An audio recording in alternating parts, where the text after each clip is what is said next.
Hola, buenas tardes y saludando a los ponentes y ahora a don Juan Manuel Urgoiti, presidente de la Fundación Castro, y por supuesto a todos los miembros de la Fundación, a quienes agradezco que una vez más hayan elegido la Casa de América para presentar una obra de contenido americano. Creo que ya con esta nueva experiencia consolidamos una colaboración que espero que ya esté institucionalizada, ya que creo que el prestigio de la Fundación se acomoda muy bien con los fines de esta casa y con nuestra programación. Cuando uno tiene ocasión de leer las crónicas de lo que hicieron los españoles que fueron a América en el siglo XVI, lo cierto es que uno puede más que quedarse sorprendido, asombrado y maravillado. Y cuando esa crónica además está escrita en primera persona o dictada, cuasi dictada, como en la segunda parte de este volumen, pues ese asombro se convierte ya incluso en fascinación.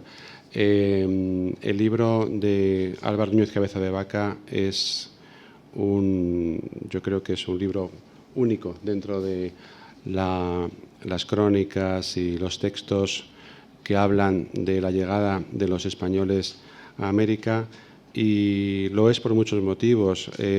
Por la propia aventura de Álvaro Núñez Cabeza de Vaca, por su modo de contar lo que le sucedió allí, su sinceridad, el trato que tuvo con los indios, el no hacer referencia a España ni a los españoles, sino hablar siempre de los cristianos como una categoría diferente de los no cristianos, y por supuesto la tragedia personal en que acabó toda esa aventura. En fin, todo eso no lo he descubierto yo, lo recoge excelentemente el editor, don Juan, en su introducción y las notas del libro.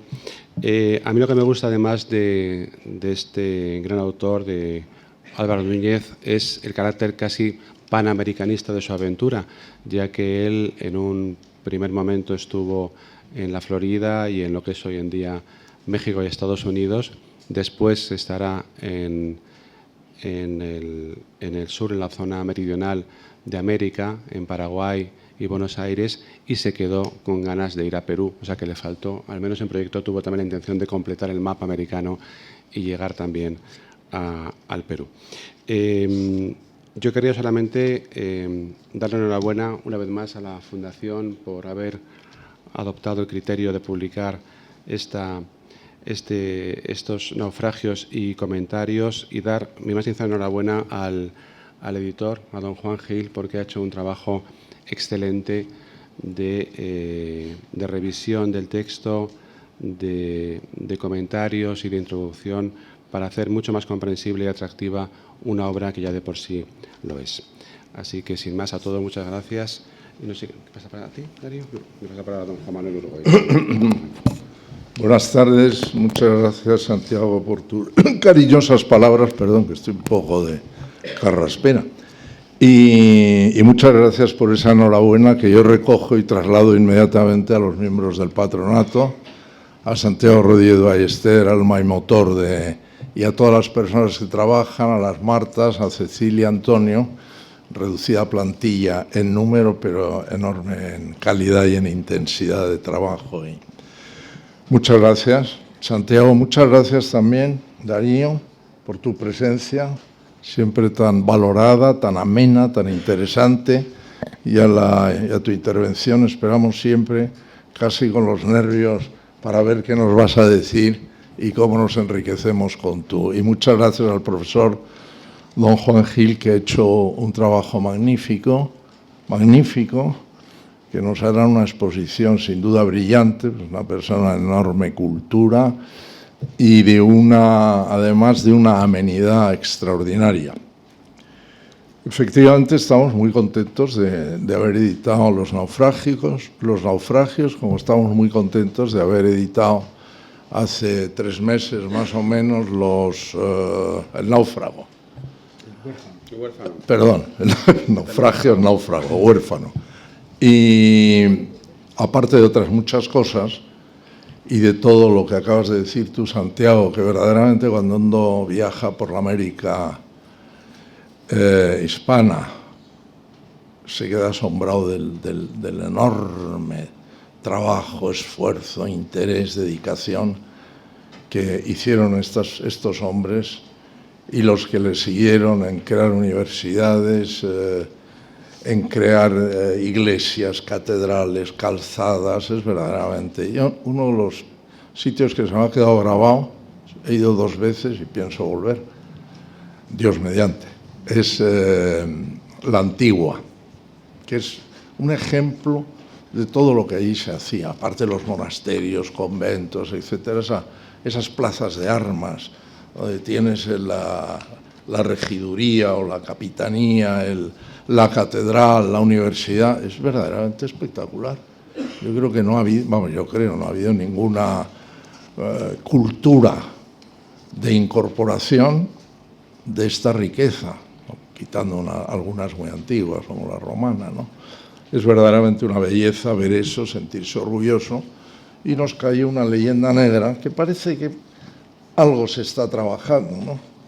Yo recuerdo cuando era presidente de las tertulias hispano-británicas que íbamos a visitar, Darío, especialmente para ti, una de estas maravillas de uno de los grandes, de los 14 duques ingleses, porque el hijo, que sería duque el día de mañana, nos había invitado a visitar la biblioteca de su padre. Y en esa biblioteca estaba una gran parte de toda la campaña de Orange, una gran parte. Finalmente el padre, cuando se enteró que éramos invasores españoles, retiró la invitación, o sea que no lo pude ver, pero fíjate hasta qué punto se ha conservado eso, con qué interés y con qué malas artes también. Bueno, dicho eso, el papel de España en América ha sido tan espectacular que no me voy a extender, ni mucho menos, habiendo además personas con mucho más interés en lo que vayan a decir que yo. 2 palabras y quiero decir de la Fundación. La Fundación ha cumplido 26 años y 25 de la primera obra que lanzó, que fueron las obras completas de Cervantes el año 93. O sea que son 25 años este año. Todavía no, porque fue en octubre, pero va a ser. Y a partir de ahí hemos seguido procurando que esta inmensa y variada cultura española llegue todo lo posible, se conserve, como dice un amigo mío, suscriptor, además suscriptor muy convencido de 3 colecciones, dice, es que compro una para cada nieto y a medida que vaya teniendo nietos seguiré comprando. No lo ha hecho, no se ha tenido más nietos. Le tengo que preguntar, pero es verdad, con ese propósito se dibujó la Biblioteca Castro, es decir, calidad, facilidad de lectura, no emborronar los textos con ninguna llamada a pie, y por eso verdaderamente en lo que tiene un valor enorme son los estudios introductorios, que han sido de una calidad excepcional, como es especialmente este y como nos contará ahora don Juan Gil. Bueno, de aquellos días, de hace 25 años a hoy, pues hemos publicado 260 y tantos libros y más de 3.000 obras. Se ha recogido una parte de la cultura española de todo tipo, empezando en el siglo XIII y finalizando en el XX, pero todavía queda trabajo por delante para nosotros y para los que vengan detrás, porque la cultura nuestra es verdaderamente inagotable. Bueno, muchas gracias por su atención y les dejo en mejores manos.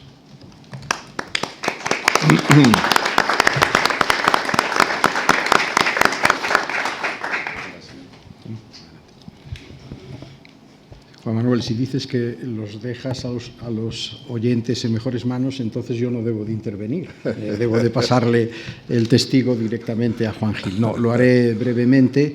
Lo que nos interesa sobre todo es oír la presentación que de esta obra hace su responsable intelectual y filológico, mi compañero querido y admirado de la Real Academia Española y de la Universidad Española, don Juan Gil. Efectivamente, hace ya 25 años de la andadura editorial de la Fundación Castro, de una colección, la Biblioteca Castro, que codirigimos en feliz armonía don Santiago Rodríguez Ballester y yo mismo. Quizás pueda parecer pretencioso lo que voy a decir, pero yo no tengo ningún empacho en calificar la Biblioteca Castro como la Rivadeneira del siglo XX y del siglo XXI. Efectivamente, todos recordamos la colección Rivadeneira, que fue desde el siglo XIX el gran repositorio de los textos de la literatura española, muchos de ellos poco accesibles. Bien es cierto que adolece esa colección benemérita de las dificultades filológicas del momento. El desarrollo de las disciplinas filológicas no era el que hoy por suerte es, y en consecuencia los textos que esa benemérita colección, que realmente son dos, Rivadeneira, nos ofrecen, están hoy ampliamente superados. La Biblioteca Castro sigue en esa misma línea, pero cuidando de manera esmerada el texto y pensando en su legibilidad. Y no puedo demorar más ya a afirmarles que el trabajo que Juan Gil ha hecho con los naufragios y con los comentarios es verdaderamente extraordinario, es verdaderamente magistral, porque no se trata de dos textos fáciles, sino todo lo contrario. Partimos de dos ediciones, una de 1542 y otra de 1555. Por cierto, don Juan ha trabajado sobre un ejemplar de la primera que pertenece a la Real Academia Española, lo cual me llena de gran satisfacción. Pero ha conseguido la verdadera cuadratura del círculo, y es que pocos textos de nuestra colección son tan legibles de manera clara, diáfana y genuina como este, y sin embargo, detrás de esa lectura fácil está un trabajo filológico de una envergadura extraordinaria. Por eso, de manera también excepcional, el prólogo de Juan Gil y también el apéndice que continúa a los textos propiamente literarios es minucioso y detallado en la presentación de todas las dificultades que tuvo que superar y que él felizmente superó. Y el resultado es, como digo, una lectura que es apasionante por lo que nos cuenta Álvar Núñez Cabeza de Vaca y su amanuense, pero que también es enormemente grata por la facilidad con que leemos ese texto, que está, por otra parte, escrito en un castellano verdaderamente fresco y nuevo. Un castellano que se escribe a la misma altura en que un anónimo autor. Hay quien ya le atribuye la obra a algún escritor en concreto, pero yo prefiero seguir pensando en la anonimia del Lazarillo de Tormes. El Lazarillo de Tormes se está escribiendo al mismo tiempo que se está escribiendo Los naufragios, con esa lengua que además había experimentado una muda de piel como las serpientes en la transición del siglo XV al XVI, el cambio muy profundo incluso en el plano fonológico y de los sonidos del castellano alfonsío medieval a lo que será ya el castellano moderno y el español, que en definitiva los dos términos, como ustedes bien saben, son sinónimos. Por cierto, este cambio de piel no solo es propio de los ofídeos, sino que hay un momento en que Álvar Núñez Cabeza de Vaca cuenta que como la mayor parte del tiempo que anduvo deambulando por el sur de los Estados Unidos durante 9 años iba completamente desnudo, él y sus compañeros mudaban la piel 2 veces al año. Es decir, se les caía la piel y les volvía a nacer otra piel como si fuesen unas serpientes. El texto, por lo tanto, es extraordinariamente legible, se acompaña testimonio de esas enormes dificultades filológicas, y quién mejor que Juan Gil para afrontar esto, porque todos admiramos, además de su labor como latinista y estudioso del humanismo, la ingente tarea que hizo desde hace ya muchos años para ilustrarnos sobre los mitos y las leyendas del descubrimiento de América. En una línea muy interesante, es digno de recordar que el estado más poderoso de los Estados Unidos de América del Norte, que es el estado de California, debe su nombre, ni más ni menos, que a una novela de caballerías, continuación de l'Amadís de Gaula, que se titula Las Sergas de Esplandián, en donde hay un reino cuya emperatriz se llama Calacia, que es el reino de California, de donde viene el topónimo de este estado norteamericano, una huella más de la presencia española, mucho más allá de los límites actuales de los Estados Unidos mexicanos. El próximo mes va a haber en San Antonio, Texas, una reunión a la que van a asistir sus majestades los reyes de España, precisamente para reavivar el recuerdo y la conciencia de esa presencia hispana, de la que es un testimonio verdaderamente sobrecogedor lo que podemos leer en los naufragios.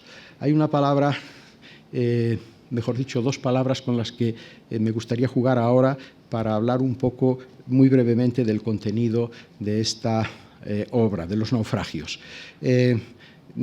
Las dos palabras son resiliencia y laceria. Por cierto, hay también lacería, pero es una cosa distinta. Yo hablo de las lacerias que sufre, que padece Álvar Núñez Cabeza de Vaca y sus compañeros.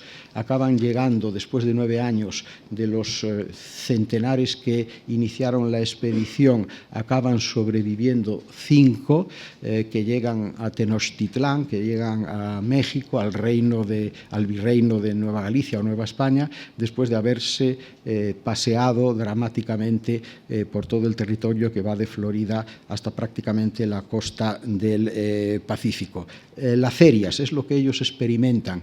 Es muy curioso porque lo dice Juan Gil y tiene toda la razón del mundo. Es muy sorprendente que un hidalgo andaluz como Álvar Núñez describa la miseria en la que incurrió, siendo supuestamente un orgulloso conquistador español que llega a ocupar las tierras del sur de lo que hoy es Estados Unidos para beneficio de la corona española. Y sin embargo, lo que él nos cuenta, sin pelos en la lengua, sin grumos en la tinta de su pluma, es una suma de desgracias de las que no nos ahorra absolutamente ningún detalle.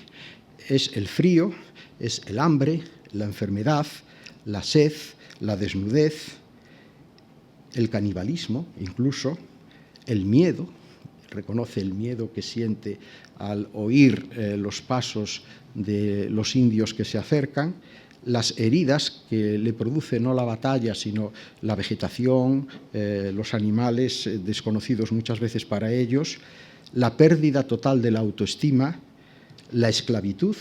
Álvar Núñez Cabeza de Vaca llegó a ser esclavo a lo largo de esos 9 años de algunas tribus indias, por no hablar, por supuesto, de las traiciones que se producen entre los propios españoles, lo cual ya traían de la península, no es que lo adquirieran precisamente allí. Hay un momento en que Álvar Núñez dice: estábamos hechos propia figura de la muerte. Fíjense qué descripción tan descarnada, y esto lo hace un hidalgo español.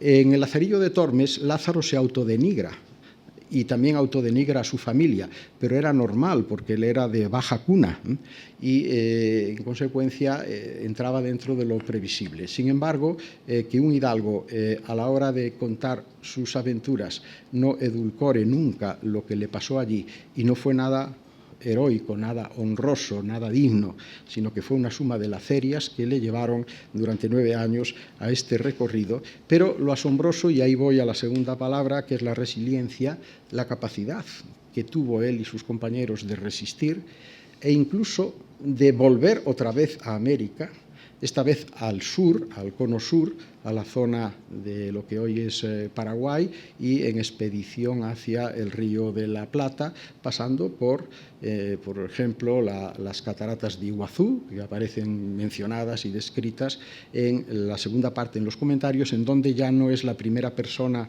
de Álvar Núñez la que relata, sino que es el amanuense el que cuenta de manera quizás más ordenada, pero menos vivaz, lo que allí sucedió. Y Esto puede ayudar a desmitificar totalmente el estereotipo del conquistador español. El conquistador español, una figura casi divina, montado en su caballo, protegido por su armadura, provisto de armas de fuego, con una gran capacidad además de negociación y de política. Esto se ve aquí también.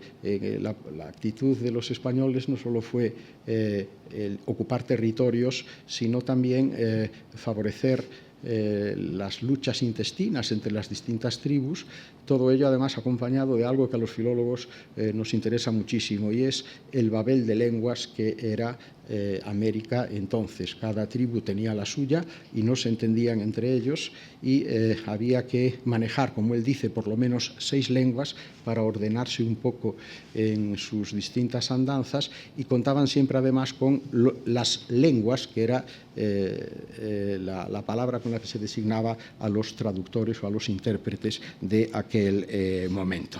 En fin, el testimonio es impresionante, tanto en los naufragios como en los comentarios, pero con esta línea profundamente desmitificadora. Y estamos hablando de operaciones de conquista 50 años después de la llegada de los españoles a las islas caribeñas. O sea que es la primera etapa del despliegue que llega, sin embargo, hasta el sur de América, no diré la Patagonia, un poco más arriba, pero sí hasta el río de la Plata.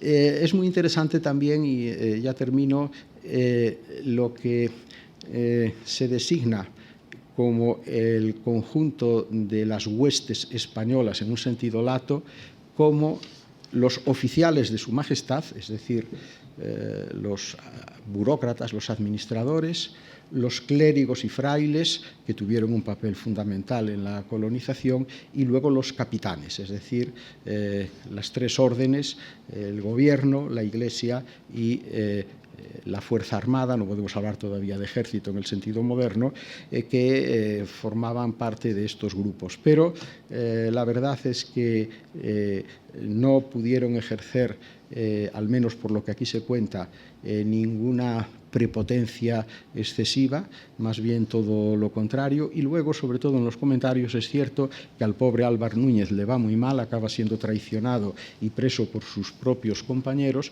simplemente por tener una actitud civilizada, comprensiva con los nativos, y procurar siempre la vía de negociación y la vía digamos, política, en vez de la imposición por la fuerza. Y también está ahí siempre, claro está, la sombra de lo que pudorosamente aquí se denomina el metal blanco y el metal amarillo, es decir, el oro y la plata, que es cierto que era lo que se buscaba, y siempre en las preguntas a los que habían llegado más lejos estaba la de si habían aparecido alguno de estos 2 metales en las tierras que habían visitado. La Biblioteca Castro tiene abierta una línea dedicada especialmente a los textos relacionados con la América de los siglos XVI, XVII y XVIII. Hemos publicado ya 2 tomos con los comentarios reales del Inca Garcilaso de la Vega, del que se ha cumplido centenario en 2016. Murió exactamente el mismo día que Miquel de Cervantes Saavedra, cosa que no ocurrió con Shakespeare, aunque se diga, porque el 23 de abril del calendario inglés era distinto del 23 de abril de nuestro calendario, pero el Inca Garcilaso sí que murió el mismo día.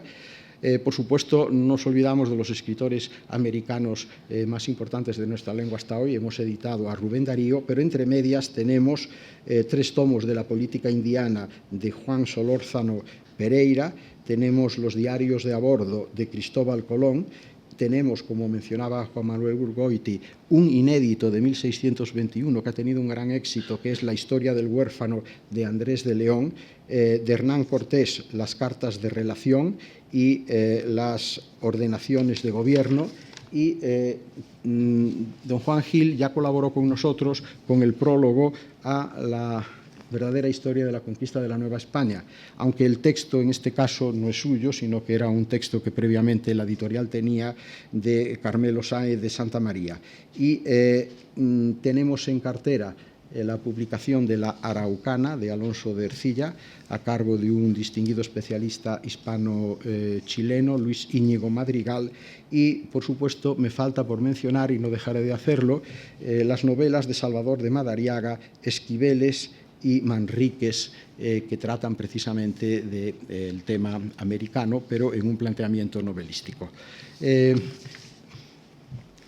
Espero, Santiago, que continuaremos en esta misma línea, porque nos quedan todavía cosas que hacer, porque además, ya se ha mencionado aquí esto, una de las dejaciones mayores que los españoles podemos hacer es la de presentar nuestra presencia en América de manera tímida o de manera acomplejada, ¿no? No hay por qué negar lo que allí ocurrió. La violencia forma parte de la historia, igual que la codicia y todas las pasiones, pero testimonios como estos hablan de una realidad muy matizada, en donde el toma y daca de la vida y del poder hace que los españoles unas veces estén con los vientos favorables y otras muchas les ocurra exactamente lo contrario. Y termino insistiendo en que para mí, como filólogo y como director de la Academia, este trabajo de Juan Gil es verdaderamente admirable, porque ha conseguido ofrecer un texto de lectura extraordinariamente fácil después de un dificultosísimo proceso de trabajo filológico. Gracias.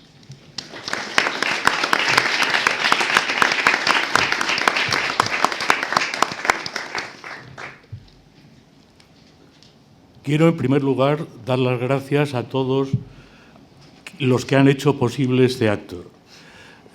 En primer lugar, a don Santiago Miralles, director general de Casa América, a don Juan Manuel Orgoiti, presidente de la Fundación José Antonio de Castro, y a don Darío Villanueva, director de la colección y al mismo tiempo mi director en la Academia. Han tenido los tres palabras muy cariñosas para la obra que hoy se presenta, y la verdad es que me siento abrumado por su cariño. Por otra parte, con don Darío Villanueva tengo contraído una deuda doble, porque fue él quien me propuso hacer esta edición, y como me propuso en su tiempo hacer el prólogo a Bernal Díaz, y después inmediatamente recibí una carta de don Santiago Rodríguez Ballester confirmando la propuesta. Don Santiago Rodríguez Ballester, por otra parte, es autor de los espléndidos mapas que enriquecen este libro, y quiero dar las gracias porque la verdad es una delicia de impresión lo cuidado que está todo, a doña Cecilia Frías, que capitaneando un equipo ha logrado que realmente este libro sea tipográficamente excelente. Doña Cecilia Frías ha venido incluso a mi casa a recoger pruebas, etcétera, etcétera. Se ha desvivido por este libro.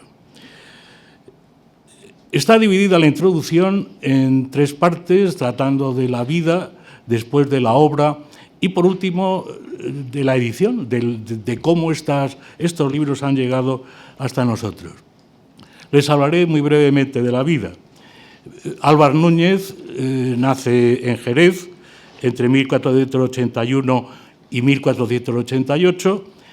Es un hidalgo, es nieto de Vera, el conquistador de Gran Canaria. Como hidalgo, su vida se desarrolla al amparo del duque de Medina Sidonia. Con el duque probablemente va, o con las tropas del duque, a África, después va a Italia, pero todas estas empresas no le reportan a los 40 años nada todavía positivo, con lo cual decide probar fortuna en el Nuevo Mundo. Y va a probar fortuna con la expedición más catastrófica de todas las que se hayan emprendido, que es la de Pánfilo de Narváez, un intento de conquista de la Florida. Este hombre se cree un Cortés, abandona las naves, se interna en la tierra habiendo dejado las naves. Claro, eso lo había hecho Cortés, evidentemente, había barrenado, no quemado las naves, barrenado las naves para que sus hombres tuvieran que internarse hacia México.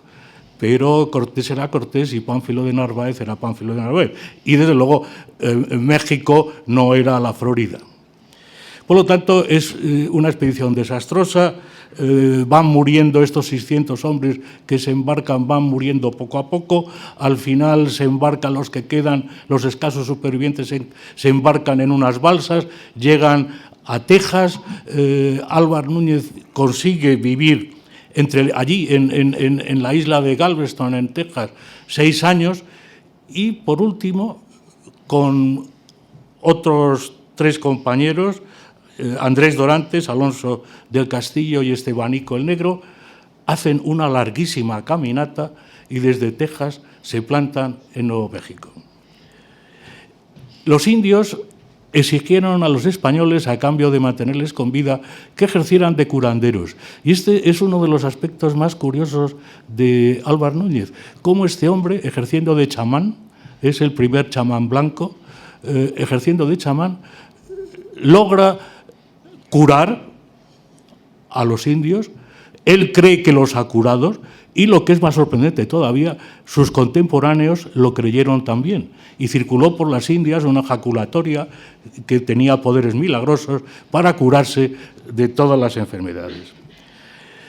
En fin, a su regreso a España en 1537, después de 9 años de ausencia, curiosamente su mujer no se había casado con otro, Cabeza de Vaca se encuentra con la sorpresa desagradable de que la gobernación que él quería, que era la Florida, se la habían dado a Hernando de Soto.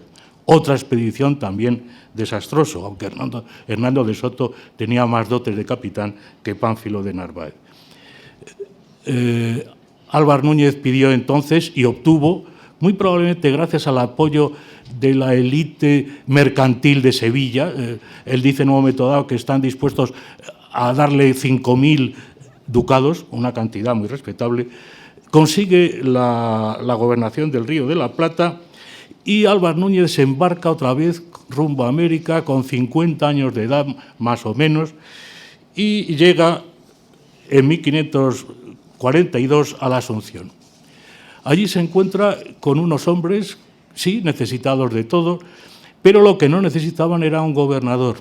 Estaban acostumbrados a vivir a su aire, vivían muy contentos y felices, cada cual disponía de las Indias que quería. Aquello, como se llamaba, o lo llamaron gráficamente, el paraíso de Mahoma, estaba lleno evidentemente de mestizos, y Álvar Núñez intenta poner un poco de orden en ese caos y choca evidentemente con los hombres que están allí, que de repente ven que se les separan las mujeres indias. Lo que intenta hacer Álvar Núñez es separar a los indios y a los blancos, como después intentarán hacer, y lo hicieron los jesuitas, hacer las reducciones de indios, ¿no? Bueno, pues separar a los indios lo más posible de los blancos para evitar abusos. Todo esto, evidentemente, choca con los hombres que estaban allí, choca también con los oficiales reales. Una expedición por el río Paraguay tampoco da los frutos que se esperaban. Finalmente estalla un motín, aprovechando que el gobernador está enfermo, y Álvar Núñez se ve preso por los españoles y está unos meses preso en la Asunción hasta que es enviado a España. Enviado a España vigilado por los propios asunceños, por los propios hombres del Paraguay, que le ponen una cantidad de cargos grandísimos. Bueno, pues en la cárcel lo que le espera es un largo calvario de pleitos, entre los cuales va a ser condenado a destierro a Orán, después la pena se le suaviza, pero el hecho es que su vida, yo la he llamado los naufragios de una vida, porque es verdad que es una vida de fracasos, y muere pobre en Valladolid, defendiendo su causa, intentando recuperar ese dinero que se le había ido, porque claro, había invertido toda su fortuna, había empeñado el dinero de sus amigos, endeudado y sin dinero. Un cronista dice que murió harto pobre en Valladolid. Podemos más o menos fijar ahora la fecha de su muerte porque su viuda, doña María Marmolejo, en documentos de Sevilla, se firma ya como viuda a partir de marzo de 1559. Había quien pensaba que había vivido más tiempo. No, ahora por lo menos sabemos que a finales de 1558 o principios de 1559 Álvar Núñez había muerto.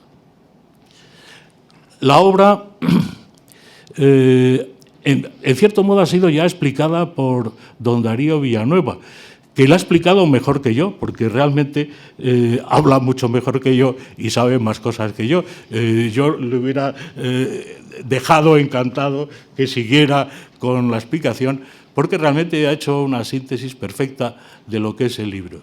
El libro, como él ha dicho, es extraordinario en el sentido de narrar una experiencia humana que no se esperaría que narrase un hidalgo.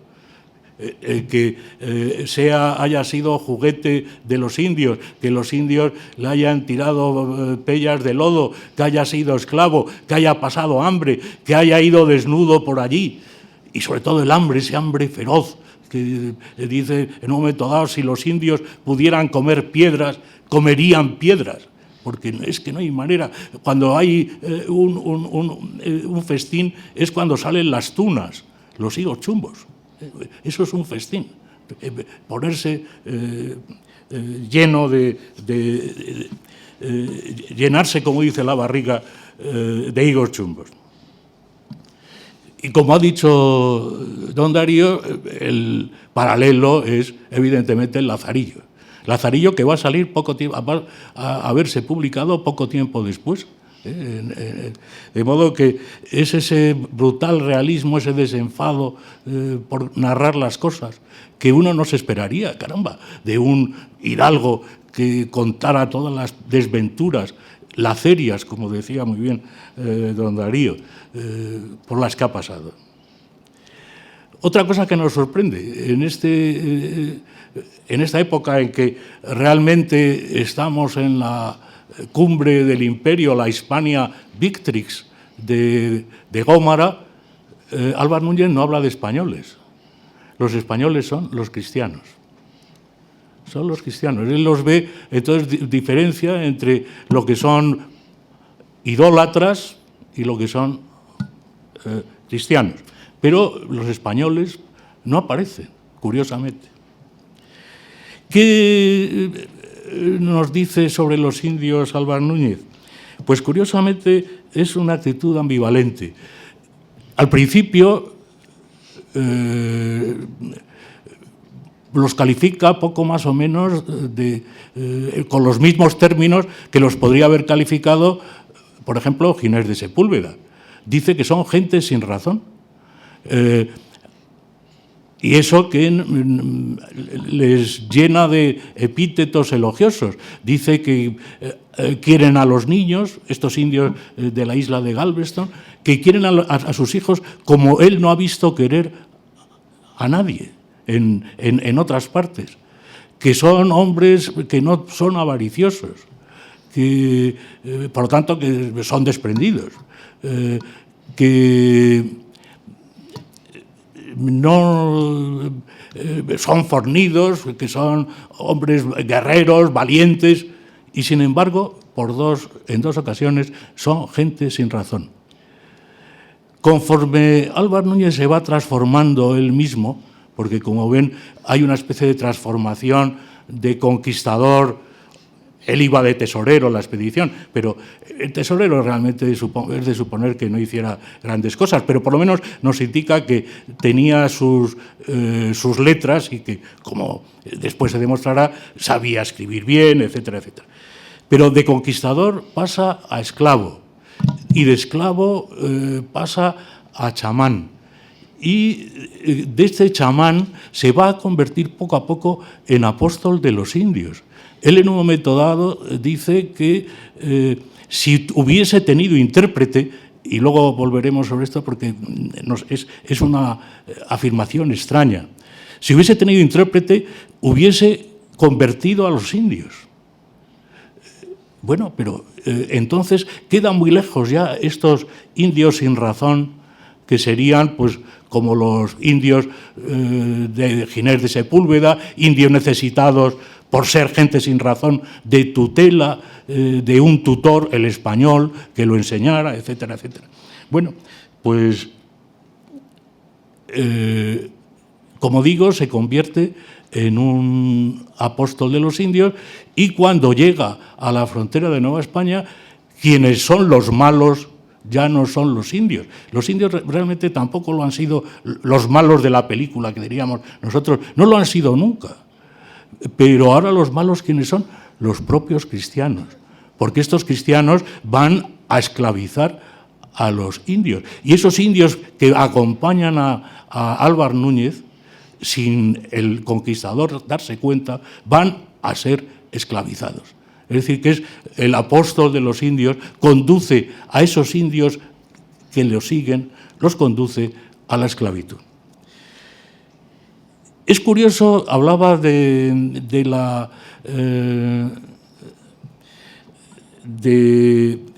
que necesitaban intérpretes. Evidentemente, en esta larguísima caminata de miles de kilómetros, evidentemente pasan por muchas lenguas. Como decía don Darío, es una Babel de lenguas, es un mosaico de lenguas.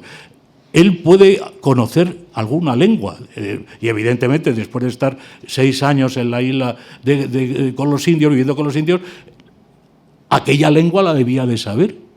Y sin embargo, y esto no se extraña, cuando utiliza palabras de los indios, esas palabras no son palabras de los indios de Galveston, sino que son palabras de los indios de Santo Domingo. Son palabras ya pasadas al español, más o menos, al español de América, evidentemente. Se habla, por ejemplo, de tuna, pero tuna, al parecer, es una palabra taína de Santo Domingo. Cuando habla de las casas, las llama bohíos, otra palabra taína. Las embarcaciones son canoas. Las danzas de los indios son areitos. Pero todo esto son palabras de los indios de Santo Domingo. Solo en una ocasión cita una frase, dice, esto se decía así. La verdad es que esperaríamos que hubiese sido menos parco de palabras, que nos hubiera contado más cosas y hablado de la lengua de los indios, de contar algo. No es como Pigafetta. Pigafetta, cuando va en el viaje, pues hace un vocabulario de los patagones y después hace un vocabulario del malayo. Nos hubiera gustado que Álvar Núñez hubiese hecho algo parecido. Otra cosa curiosa de Álvar Núñez, y es que es un libro en el que se habla de Dios continuamente. Es invocado Dios y siempre se acuerda Álvar Núñez de Dios. Pero en cambio no aparece ni la Virgen ni los santos. Una vez Jesucristo, para comparar sus sufrimientos con los sufrimientos de Jesús en la pasión, pero nada más. Como ven, es una religiosidad que casi yo me atrevería a llamar religiosidad conversa, porque era lo que, más o menos lo que la religiosidad de un judío converso que procura no hablar ni de la Virgen ni de los santos, sí hablar de Dios. Y un rasgo característico también, pero este es de todos los españoles de aquella época, es dejar constancia de todo ante notario. Nos sorprende, después de 9 años de estar fuera de territorio español, que nada más pisar México, lo primero que haga es pedir a los españoles que le den fe del día y la hora en que ha llegado. ¿Para qué quiere tener esa constancia de que la verdad es que es algo sorprendente? Y el libro al final está construido como si fuera una declaración ante notario, porque termina y porque así es, y porque es así la verdad Como arriba en esta relación digo, lo firmé de mi nombre, Cabeza de Vaca. Así es como terminaba la declaración ante notario. Es decir, que esto es una declaración, ni más ni menos. Pasemos a hablar un poco de los comentarios. Cuando vuelve en septiembre de 1545, se encuentra, evidentemente, como les he dicho, con toda una serie de pleitos de los que sale mal parado. Él tiene que defenderse de alguna manera, escribe, sí, él una relación, pero quien publica el libro no es él, sino que lo va a publicar su escribano mayor, Pero Hernández. El escribano, que pone a la obra un título muy clásico, Comentarios, como Julio César, es en realidad el alegato de la defensa de Álvar Núñez. Álvar Núñez, todo lo malo que ha hecho es orillado. Álvar Núñez había ahorcado a un cacique, porque ahí está otra contradicción de Álvar Núñez. El apóstol de las Indias, nada más convertirse en gobernador, no puede llevar a cabo su política. Y entonces tiene que ajusticiar a indios. Y a indios en circunstancias no demasiado claras, cosa que sus enemigos aprovechan para acusarlo, ¿no? De modo que, en este caso, en los comentarios, la muerte del cacique Arecare es orillada, es pasada casi en silencio.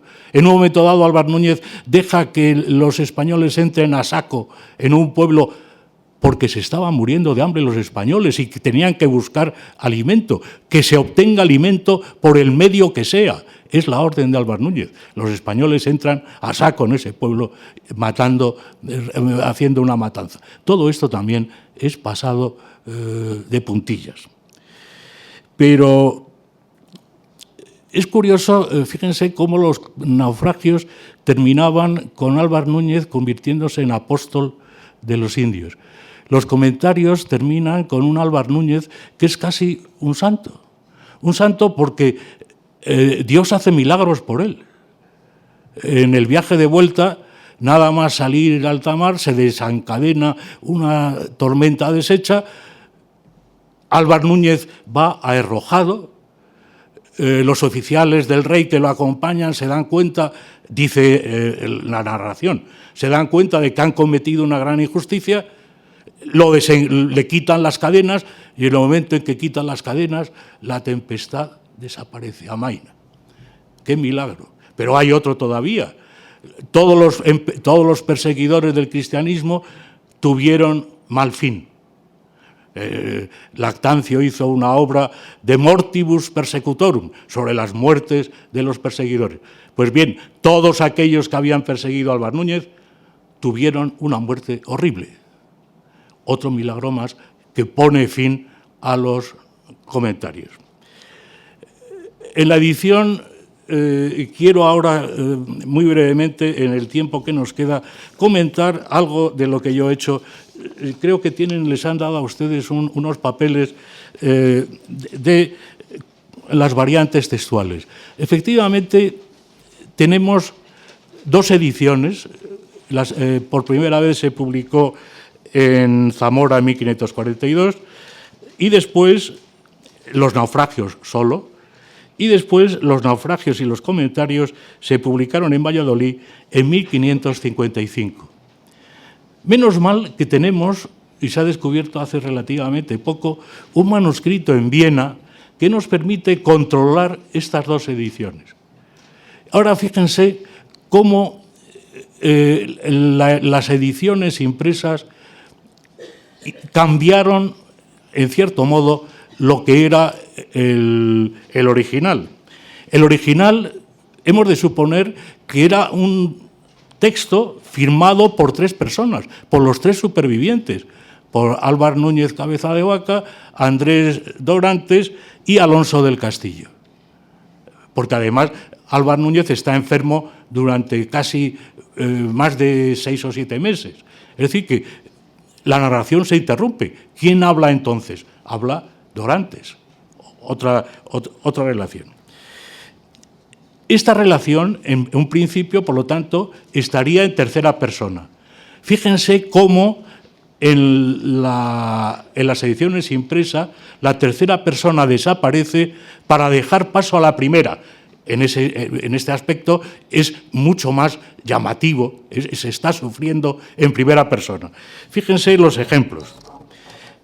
Decía el manuscrito de Viena, el agua se les acabó, los impresos, el agua se nos acabó. El manuscrito de Viena, rogarían a aquellos indios que los llevasen. Rogaría a aquellos indios que nos llevasen. Las cosas que querían saber en los impresos, las cosas que queríamos saber. Y fíjense cómo ahora, de repente, se corrige, pero se deja una parte sin corregir, una parte corregida y otra parte sin corregir. Los que allí se hallaron, viendo al gobernador herido, lo metieron en la barca.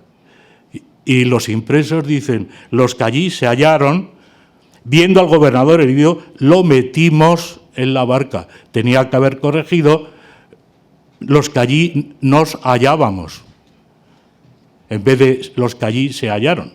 Los que allí se hallaron. Bueno, en este caso he mantenido el texto tal como está. Es decir, el texto del impreso tiene evidentemente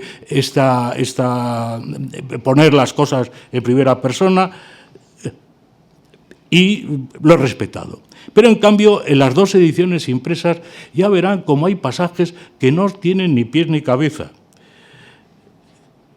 Donde el manuscrito dice, y es de verdad, la costa del norte, un impreso dice la costa del Ixarte, que parece un nombre de caballerías, del libro de caballerías, esto, Lixarte, había el Lisuarte, ¿no? Bueno, la costa del Ixarte. El último impreso se da cuenta de que eso es un disparate y corrige la costa de La Habana, pero era la costa del norte. El manuscrito dice una legua de Aute. Los impresos no entienden lo que es Aute y los dos dicen una legua adelante. Donde el manuscrito dice comenzáronnos a tirar varas con amiento y a flecharnos, los impresos no entienden qué quiere decir amiento. Amiento es un cordel con el que se da un impulso a la jabalina. Bueno, pues como no entienden lo que es amiento, los impresos corrigen, comenzaron a tirar varas con muestras de flecharnos. ¿Pero qué muestras de flecharnos? Eso no tiene ni pies ni cabeza, ¿no? Donde el manuscrito dice, los indios son tan sin razón y criados a manera de brutos. Los dos impresos dicen, tan sin razón y tan crudos a manera de brutos. Esto evidentemente es que no da ningún sentido, ese crudos. Y el último ejemplo, que es un ejemplo realmente muy curioso. El manuscrito ya está corrompido, porque el manuscrito dice, no hay mar dentro, ni tormenta, ni broma, pero no entiende la palabra y escribe bruba, ni broma que coma los navíos. Habrá en él muchos navíos, tiene muy gran cantidad de pescado. Los impresos no entienden en absoluto lo que está puesto y dicen, no hay mar dentro, ni tormenta brava, que como los navíos que cabrán en él son muchos, tiene gran cantidad de pescado. No se han enterado absolutamente de nada. Y esos son los textos que han corrido de Álvar Núñez Cabeza de Vaca con este tipo de cosas. Es decir, que no son, evidentemente, el texto es el mismo, pero corrigiendo cosas. Y ahora le voy a comentar algunos errores propios del manuscrito, del impreso de Valladolid, del último. El suelo de arena y tiesto, dice el impreso de Zamora y el manuscrito. No entiende lo que es tiesto. Tiesto es duro. Testor es una palabra que utiliza en otro pasaje Álvar Núñez. Textor es dureza. Bueno, el suelo de arena y tiesto, el suelo de arena y duro. No entiende ¿qué es eso? Y dice, el suelo de arena y tierra. Bueno, pues es otra vez absurdo. O en el otro ejemplo, tanto el manuscrito como el impreso de Zamora dice, traen otra almozada y échanla en el hoyo.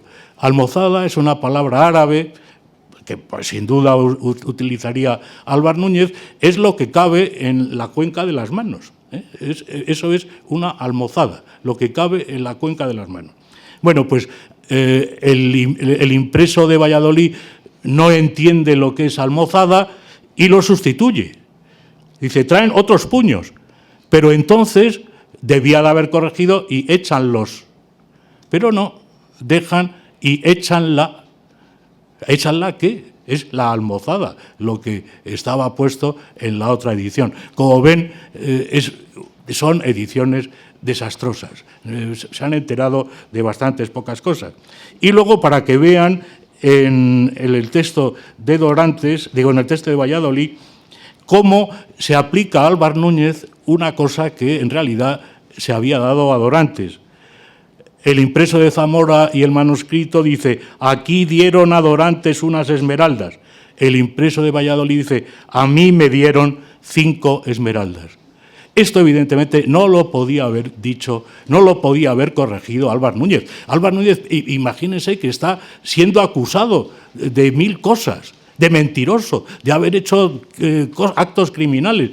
¿Cómo va él a adjudicarse un hecho que le podían decir inmediatamente? No, usted en el texto de Zamora decía, aquí dieron a Dorantes. ¿Cómo usted ahora dice, a mí me dieron?